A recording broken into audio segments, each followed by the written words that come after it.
66,038,000 BC, and every dinosaur on Earth has a problem. Okay, I hear what you're saying. You're saying that I've used this hook way too many times? No? Oh, what you're saying is you're here for a Song of Ice and Fire theory, not a sixth grade science lesson? I hear you, and please bear with me here because this is, in fact, a theory video, and George R. R. Martin didn't learn about the Chicxulub impact crater in sixth grade. In fact, he didn't learn about it in school at all. More on that later. If we're starting at the beginning of A Song of Ice and Fire and piecing together the history of the world to see what George R. R. Martin's sandbox looks like, then the first major event that we need to talk about is the God's Eye. I first got going on this topic over 5 years ago, and I don't plan to rehash the whole thing again. I'll leave a link to that video series in the description below in case you want to follow up on those thoughts yourself. Long story short, I believe the God's Eye is an impact crater, and it is essentially the first observable event that we can pinpoint in the history of A Song of Ice and Fire. And when we start digging into this, we'll discover that the God's Eye crater is essentially a fantasy version of the Chicxulub crater off of the Yucatan Peninsula that is now widely accepted to be the crater left by an asteroid that impacted on our Earth and ended the Cretaceous period. The idea of a world-altering asteroid impact marking the Cretaceous-Paleogene boundary was first put forward in scientific theory by a father and son team named Lewis and Walter Alvarez in 1980. And the theory was ferociously contested, as new scientific theories often are, throughout the course of the 1980s. A criticism of the theory was that the Alvarezes did not have an impact crater that fit their theory, and an impact of this size would certainly leave a large crater. It wasn't until 1990 that geophysicist Glenn Penfield identified the Chicxulub crater as an impact site, and it took still more time after that to tie the Alvarez theory to Chicxulub. I'm reciting all this history of Chicxulub to make the point that by the time George R. R. Martin was sitting down in 1991 to write a novel called Avalon, and was suddenly struck with the inspiration of a boy finding dire wolves in the summer snow, the Alvarez impact theory had been a hot topic in the scientific community for over a decade, and as a fan of science in general, George R. R. Martin had almost certainly heard about it, and in my view, he almost certainly based the early history of his world on it. At the time of the Chicxulub impact, this tiny ancestor of all mammal life was scurrying around the undergrowth of the late Cretaceous, eating insects and trying to avoid being eaten by far larger dinosaurs that lumbered overhead. But following the die-off of all non-avian dinosaurs after the asteroid impact, the descendants of this animal flourished into the proliferation of mammalian life in the following Paleogene Era. The time of lizards was over. The time of mammals had begun. And the only reason I'm including this little biology lesson is to make this point. If anything in this theory sounds too far-fetched to you, just remember that the effect of the Chicxulub impact was so profound that it turned this little shrew-like creature into humans, and it turned dinosaurs into chickens. The Chicxulub impactor was estimated to be 6.2 miles in diameter. For the record, this is taller than Mount Everest. When it struck the Earth at 75,000 miles per hour, the energy of the impact was more than 4 billion times greater than the energy released by the atomic bomb dropped on Hiroshima. The Chicxulub crater is some 110 miles in diameter. The God's Eye, when compared to the length of the wall, which is said to be 300 miles in length, also appears to be approximately 100 miles in diameter. The Chicxulub crater is a complex crater type with a central uplift, although it has largely been filled in with dirt, water, and other matter over the intervening years. The God's Eye is also a complex crater type that has been filled by water.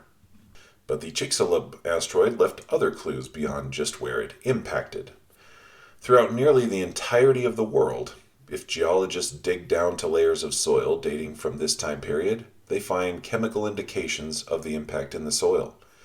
These are known in scientific terms as impact proxies, and they include things like carbon microspherules, nanodiamonds, shock quartz, melt glass similar to trinitite, and iridium. And this last one is particularly important for this theory, because most of these impact proxies are simply evidence of natural matter being affected by enormous temperatures, but iridium is evidence of the asteroid itself. You see, iridium is a rare element with very low levels of crustal abundance on our Earth. However, it is a much more prevalent element found in asteroids and meteorites. The reason being that almost all impactors on our Earth originate from the same place, the asteroid belt that lies between Mars and Jupiter.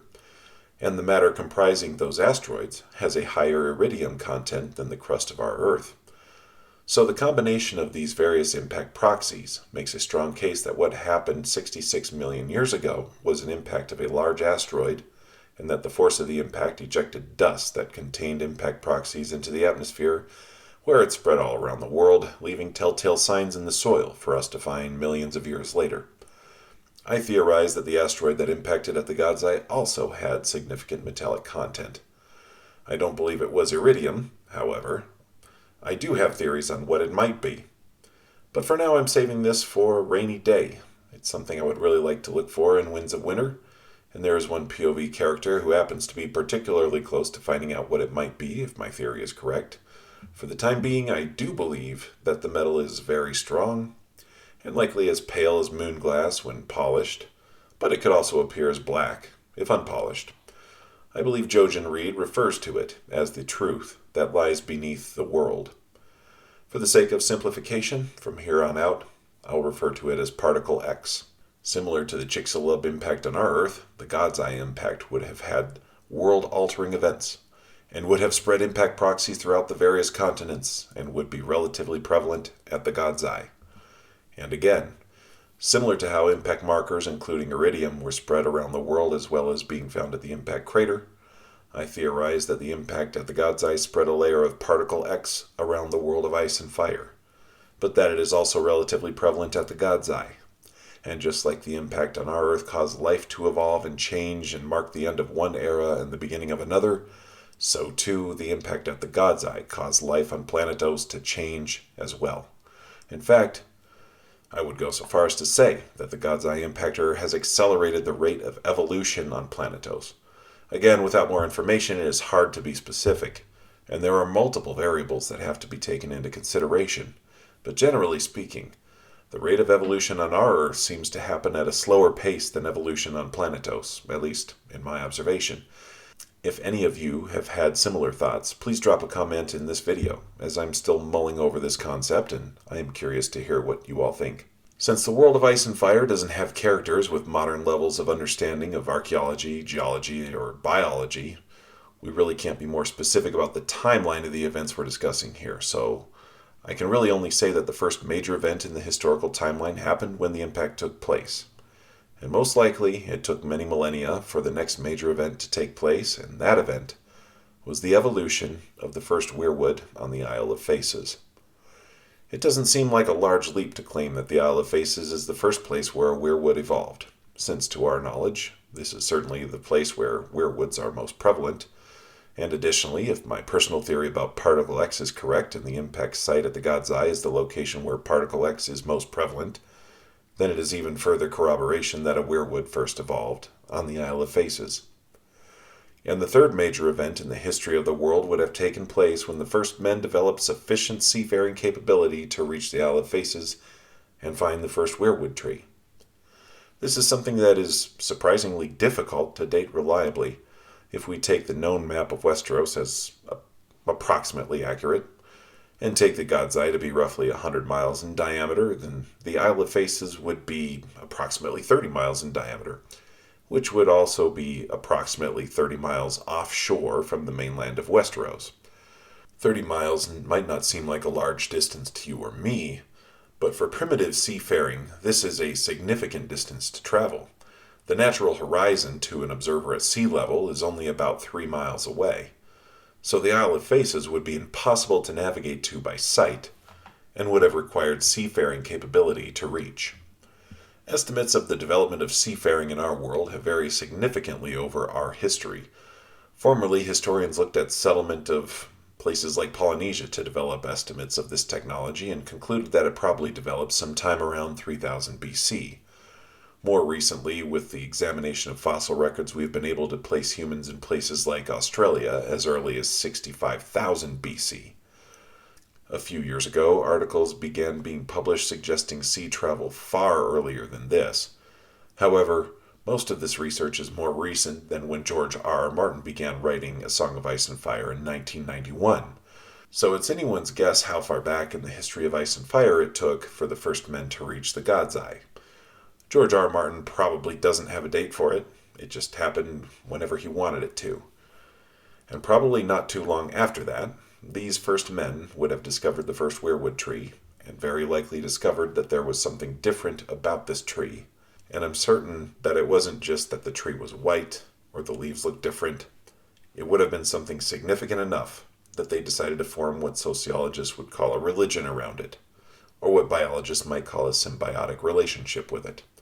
And that would have to be very significant indeed for people who could have just as easily chopped down that first weirwood tree and used it for fire or shelter or anything else that primitive peoples use wood for in order to survive. As far as we know, this moment of first contact is lost to history, so I can't say specifically what it was that made the first men decide to start worshiping this tree.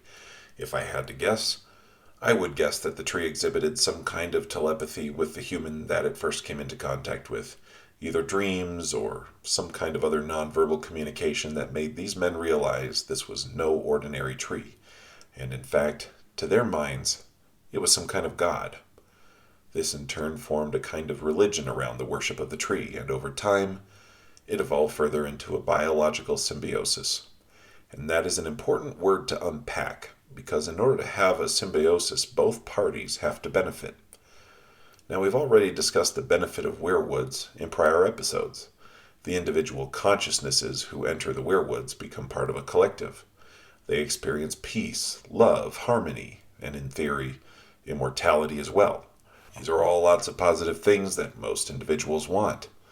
But we have to ask ourselves, how does the weirwood benefit?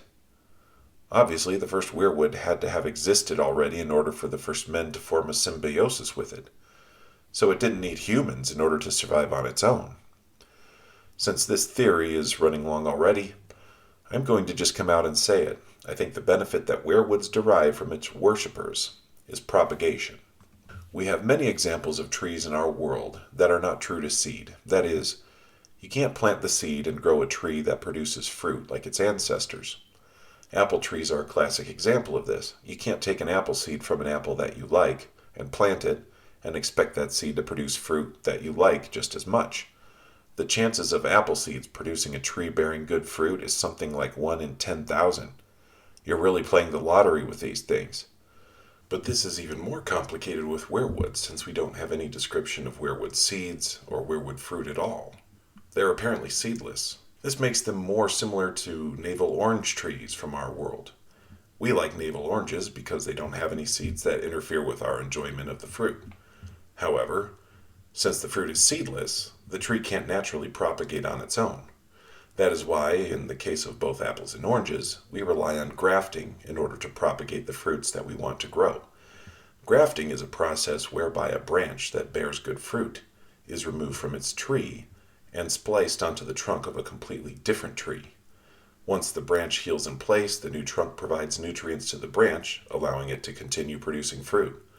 For example, in the case of navel oranges, every navel orange grown today is grown from grafted branches that can all trace their ancestry back to the original navel orange tree grown in California in 1873.